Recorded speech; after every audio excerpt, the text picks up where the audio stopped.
Loup qui cherchait une amoureuse. Il était une fois un gros loup noir, plutôt mignon, plutôt gentil, mais qui n'avait pas d'amoureuse. Il s'appelait Loup. Comme tous les ans, au printemps, la forêt se remplisse d'amoureux. Et un bisou par-ci, ici, et un câlin par-là, et des guilis-guilis à tous les coins de bois. C'était très énervant, surtout pour un loup tout seul. Un matin, Loup se regarda dans son miroir et pensa: aujourd'hui, je vais trouver la louve de ma vie.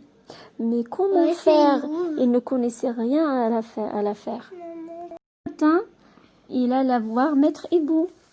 Il faut tomber amoureux, voilà tout, dit celui-ci.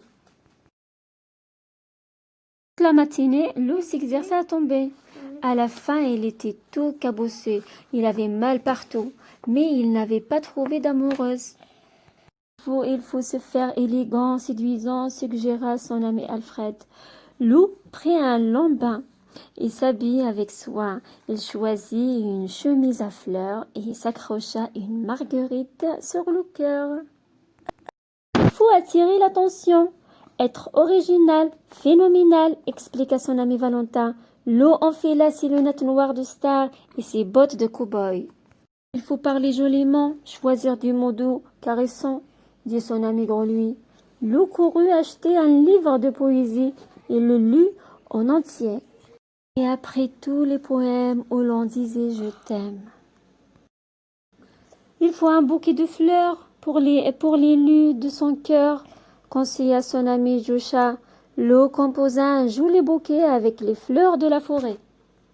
Comment saurais-je que c'est la louve de ma vie? Demanda encore Loup à ses amis. Quand tu la verras, tu auras les jambes flagadas, la cervelle en chocolat et le cœur qui bat, dit Joshua. Et ils le poussèrent dehors. Ainsi équipé, Loup se promena dans la forêt.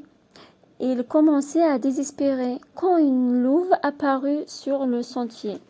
Loup lui tendit le bouquet en récitant: ce bouquet des bois est comme toi, oh louve sauvage et doux à la fois.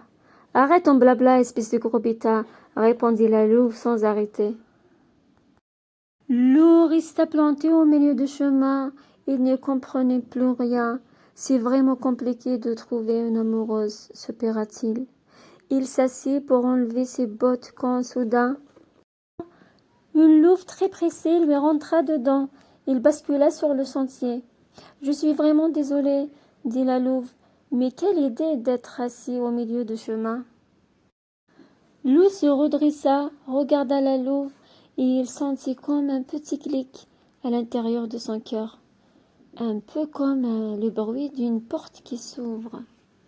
L'air secoué, s'inquiéta la louve. « Voulez-vous venir chez moi prendre un thé ?»« Avec plaisir, bredouilla Loup. » Et il la suivit, le cœur battant, les jambes flagadas et la cervelle au chocolat.